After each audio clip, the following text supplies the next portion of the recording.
Hello all, my name is Prabhakar. I'm making a series of videos available to you to learn Amazon Web Services, and in this session, I'm going to talk about Amazon Elastic Cache. Here is the content for today's session, brief about Elastic Cache, and inside a lab, we will see and how to configure and set up Redis Cache and Memcached. First of all, let's check exactly what is Elastic Cache. So Amazon Elastic Cache is a web service that makes it easy to set up, manage, and scale a distributed in-memory data store or a cache environment in the cloud.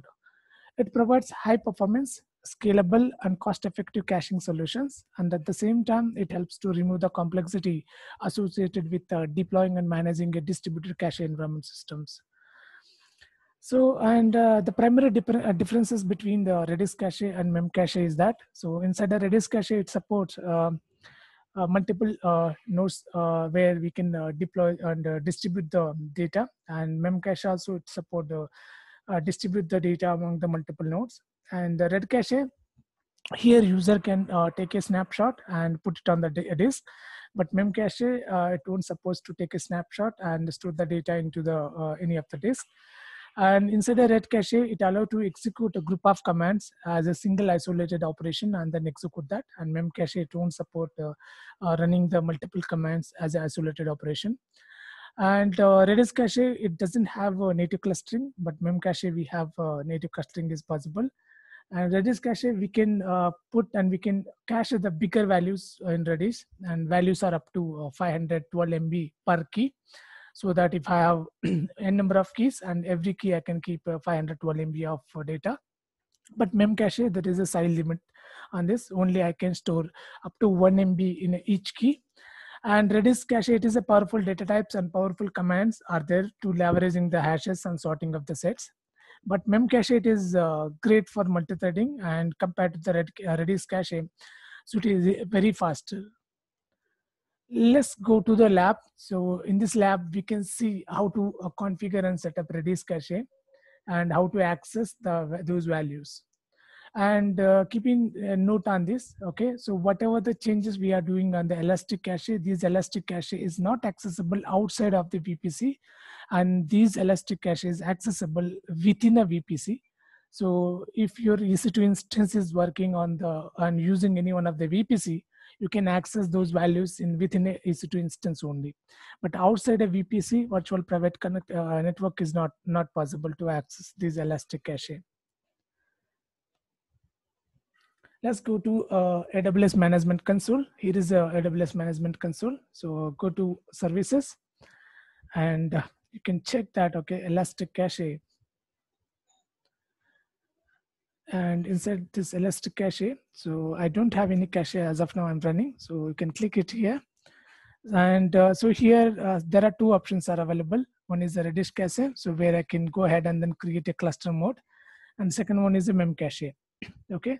So in this example, I'm working on the Redis cache. So let's go ahead and then create a Redis cache here.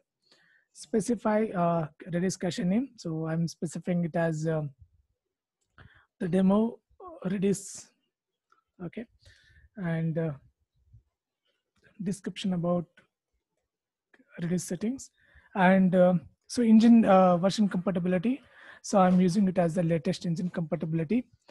And the port is by default Redis cache, which is exposed in the port of 6379 port. So, and so if required, we can go ahead and then modify the port also here. And if you configure any security group, so we have to expose 6379 port in order to access the Redis cache. And parameter group, so we don't require to modify anything parameter group on this. And this is a very important part here, node type. So how much data so you are planning to store in a Redis cache. So it will support that, okay. So if I go ahead with the R5 instance family, so it supports up to 26 and 52 GB of data and 635 GB of data. If I go to the M5, so again, so different types of data storage, so I can go ahead and then configure that. And these are the mission configurations and memory and the network performance. So for this demo, I'm choosing micro, which supports 0.5 GB memory, and the network performance is a moderate. That is sufficient for me to demonstrate the changes. go ahead and then select that. And number of replicas, how many replicas you want to select. Okay, so for that, I mean, if I select it as a 2 and multi AZ, so if I enable this, okay, so I can keep my Redis cache, which is available in a multiple zones. And if I select a zone preference here, so I have selected 2 replicas. This is my primary replica, and here are the 2 more replicas. If I selected 20 replicas, then automatically it will create a 20 replicas here. So as of now, I don't require any additional replicas for the demo. So that's why I can keep it as a 0. If I go ahead and then create a 1, so then I can keep 1 more replica here. So I'm keeping it as a 0, so that 1 replica is sufficient for me as a primary Redis cache where I can perform the operations. And so this subnet group, it is very important. So whether you can go ahead and then create a subnet group here. So I have created a subnet group is a Redis subnet group, and you can select option called create a new. And a security group, so this is a very important point here. So as I explained, we have to expose port 6379 in order to access a Redis cache here. So here I'm selecting the default security group here is F3, F353, F2 D1. This is the default one.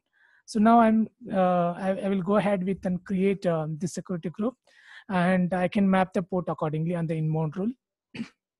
And encryption is not required as of now. And I don't want to see the RDB file into the S3 location, so I'm leaving it as a blank. And automatic backups are not required here. So, and the maintenance point of view, I don't require any maintenance here. So if I enable the maintenance, so every specified maintenance window, so it will take automatic backups on the respective area. And notification point of view, I don't require to any notifications. Okay, so now go ahead and then create a queue here. So after creating the queue, so it will take a couple of minutes for creating the complete queue. So current status is creating. And here, if you see that inside the security group, okay, security, here is my default security group. So if I go ahead and then check the security group, go to the EC2 instance. Inside the EC2 instance, you can find the security groups. In the left side, you can find the security groups. Here is my default security group. And that group, if I go to the inbound rules, so which is open for all the ports, okay, and it will not create any issue because it is open for all the protocols, so that I can go ahead and then test it. So by that time, let me create a EC2 instance, and so that I can access my Redis cache inside my EC2 instance. Launch EC2 instance, and I'm selecting Ubuntu instance here, and which is eligible for the free tier eligibility, and go to next, configure an instance, and add a storage. 8 GB is sufficient for me, and the tags are optional. And coming to the security group, and so I will go ahead with this option, but I'm choosing it as creating the new one. So because I have to expose port 22 in order to take a SSH of my EC2 machine. And now click on review and launch, and launch the instance. And I'm selecting the key pair. So all these options I already covered in my previous video session and on the EC2 playlist. So I have specified a link in below in the description. You can go ahead and then check that. Now check the EC2 instance. Okay, so its status is in a pending. It will take a couple of seconds to launch. So by that time, I will check the status of Elastic Cache in Redis. So okay, it will take a couple of minutes to launch the instance. So by that time, so I will take a login of EC2 instance, and then I will install required Redis CLI tool. So in order to perform the Redis operations on that. So now here is the instance. Okay, it is up and running. Click on this and take the connectivity string.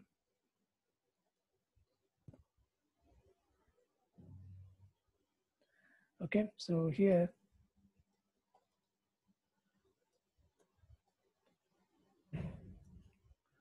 put the changes.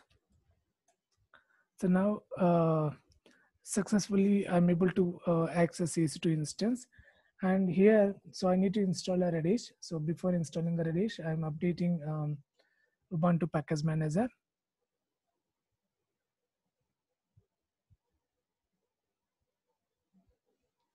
And now I'm installing Redis here.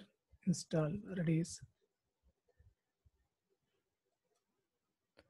So after installing this Redis, so I can take a connection and of my Redis cache, and where I can keep the key and value pairs on that. So now all the installation and everything is done. So let's wait for the Redis cache to up and running. Okay, so now it is up and running. So if I go to the Redis cache here, okay,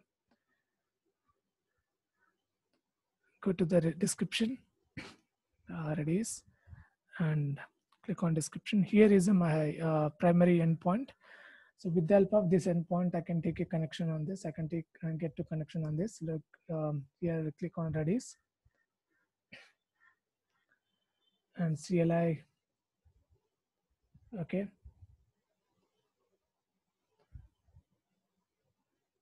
-H, and the port point of view, I can use port 6379.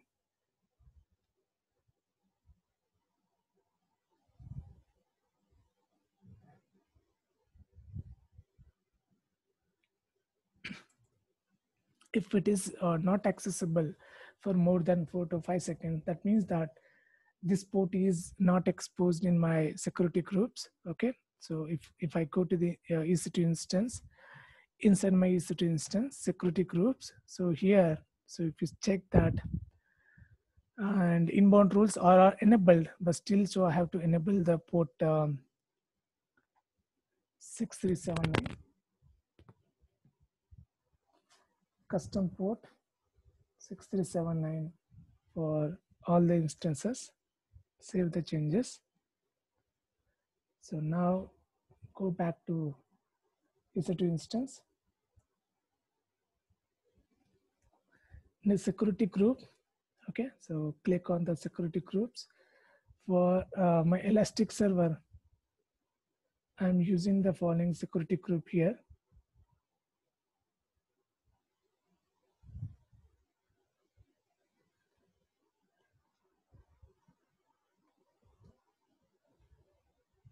Copy the security group.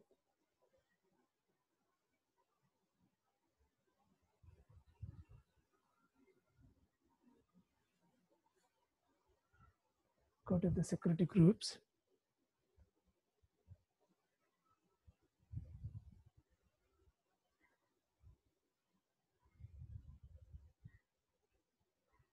Here is my default one. Select the default one. Inside inbound rule, I can enable the port is a custom port, which port is 6379, and which is available for all the host.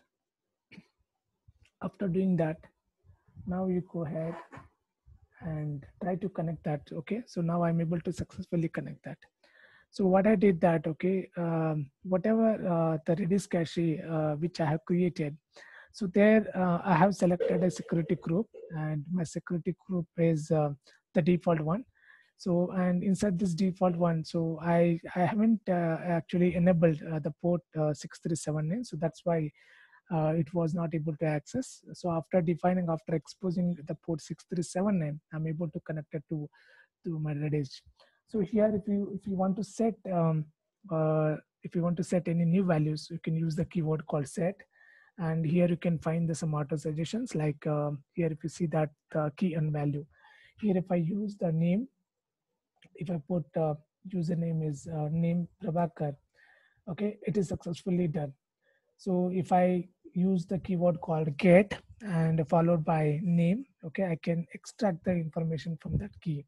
Similarly, I can set multiple keys here, okay, and set, and if I say pin code, and if I say 123 and set, and mobile, okay, 321. So if I get all the keys, okay, keys star, okay, so these are the set of keys which I have configured. It is very fast, and you can keep the n number of elements, and while configuring and as a part of key, so you can keep 512 MB of data in each key so that you don't require to maintain the performance issues and distributing the data across the multiple cache servers. So in one server, you can keep this data, and then at any point of time, with the help of API server or the CLI tool, so you can quickly go ahead and then extract the data from the system. Okay, so this is how we can go ahead and then create Redis cache on Elastic Cache server. And so hopefully this lab give you a chance to work with AWS Elastic Cache Redis. And we come to end of this session, and thanks for watching this. I will see you in the next lab.